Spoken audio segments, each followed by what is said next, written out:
எல்லோருக்கும் வணக்கம். இன்னும் மலரம்மா பார்த்தீங்கன்னா ஒரு கையில் மாங்காய் அடிக்கிற மாதிரி ஒரு கையில் பாட்டில் வச்சுருக்கிறான்னு பார்க்குறீங்களா? ஊருக்காய் போன இப்போ தான் மாங்காய் சீசன் வந்துச்சு இல்லைங்களா? ஆனால் சீசன் தான் மாங்காய் சீசன். ஆனால் 70 ரூபாங்க கிலோ இந்த மாங்காய் வந்து அப்பா தான் வாங்கிட்டு வந்தார். 3 மாங்காய் தான் நின்றுச்சு. சரி 3 மாங்காய் 70 ரூபா கொடுத்து வாங்கிட்டு வந்து நம்ம ஒரே வீடியோவில் எடுக்கக்கூடாதுன்றதுனால 3 மாங்காயில் 1 மாங்காய் எடுத்து 2 கப்பு துருவுனா எனக்கு 2 கப்பு மாங்காய் வந்தது. இதை வச்சு துருவி சூப்பராக ஒரு மாங்காய் பச்சடி, ஊறுக்கான்னு சொல்லலாம், பச்சடின்னு சொல்லலாம். இது நம்ம ஒரு 3-4 மாதத்துக்கு கூட ஃப்ரிட்ஜில் வச்சு சாப்பிட்லாம். வெளியே இருந்தால் நமக்கு வந்து சீக்கிரமாக கெட்டு போயிடும் மாங்காய் வந்து பச்சையாக போட்டு பண்ணுறதுனால.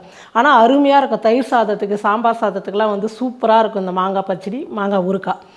வாங்க இந்த மாங்காய் ஊறுக்காய் எப்படி செய்யுதுன்னு சொல்லிட்டு பார்க்கலாம். ஒட்டு மாங்காய், நீல மாங்காய் அப்படின்னு எது வேணால் சொல்லலாம். நான் 1 மாங்காய் எடுத்துக்கிட்டேன். இந்த 1 மாங்காய் தோல் எடுத்து நல்லா பொடியாக வந்து சீவி எடுத்துக்கலாம்.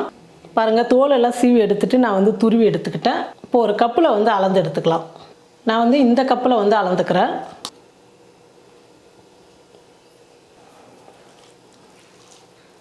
ஒரு மாங்காய் துருவினதுக்கு எனக்கு 2 கப்பு வந்து வந்தது. இப்போ மாங்காய் ஊறுக்காய்க்கு நம்ம வந்து பொடி பண்ணிக்கலாம்.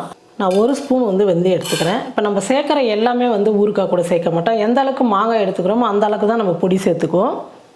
கொஞ்சமாக வறுக்க முடியாது இல்லையா? அதனால் வந்து நான் 1 டீஸ்பூன் வந்து வெந்தயமும் 2 டீஸ்பூன் வந்து கடுகு சேர்த்துக்கிறேன். மீதி இருந்தால் நம்ம இன்னொரு ஊறுக்காய்க்கு கூட சேர்த்துக்கலாம். இப்போ 2 வந்து நல்லா வறுத்துக்கலாம். வெந்தயம் வந்து நல்லா கலர் மாறி வரணும், கடுகு வந்து நல்லா பொரிஞ்சு வரணும். அந்த அளவுக்கு வந்து நம்ம வறுத்துக்கலாம். பாருங்கள், வெந்தயம் கடுகு வந்து நல்லா வறுந்துடுச்சு. இப்போ ஸ்டவ் ஆஃப் பண்ணிடலாம். சூடு ஆறட்டும்னு சொல்லிவிட்டு நம்ம வந்து இதை அரைச்சி எடுத்துக்கலாம். இப்போ ஊறுக்காய் தாளிச்சிக்கலாம். நான் வந்து ஒரு 100 கிராம் எண்ணெய் சேர்த்துக்கிறேன். எண்ணெய் நல்லா காஞ்சிடுச்சு. கடுகு,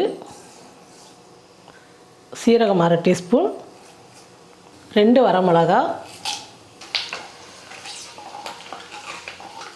கடுகு நல்லா பொரிஞ்சிடுச்சு. கருவேப்பிலை கொஞ்சம் சேர்த்துக்கலாம். கருவேப்பிலை வந்து நல்லா மொறுன்னு வரணும். அந்த அளவுக்கு நல்லா வறுப்படணும். ஈரத்தோடு இருந்ததுன்னா ஊறுக்காய் வந்து கெட்டு போயிடும். பாருங்கள், நல்லா வறுந்துருச்சு. இப்போ ஸ்டவ் ஆஃப் பண்ணிவிட்டு எண்ணெய் வந்து நல்லா சூடு ஆறட்டும். பாருங்கள், எண்ணெய் வந்து ஓரளவுக்கு சூடு வந்து ஆறிடுச்சு. ரொம்ப கொதிக்கிற மாதிரி இல்லை, கொஞ்சம் வெதுப்பாக இருக்குது. இப்போ வந்து நம்ம மிளகாத்தூள் 3 டீஸ்பூன் எடுத்து வச்சுருக்கிறேன். நான் எடுத்துக்கிற மாங்காய்க்கு இது கரெக்டாக இருக்கும். உங்களுக்கு காரம் அதிகமாக வேணும்னா நீங்கள் காரம் அதிகமாக சேர்த்துக்குங்க. உப்பு வந்து 2 டீஸ்பூன் எடுத்துருக்கிறேன்.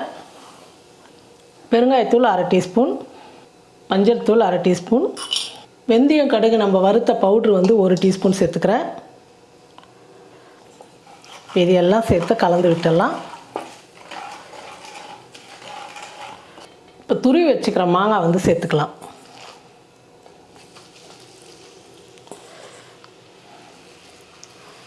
இப்போ இந்த சமயத்தில் உங்களுக்கு உப்பு காரம் எல்லாம் கம்மியாக இருந்தாலும் சேர்த்துக்கலாம்.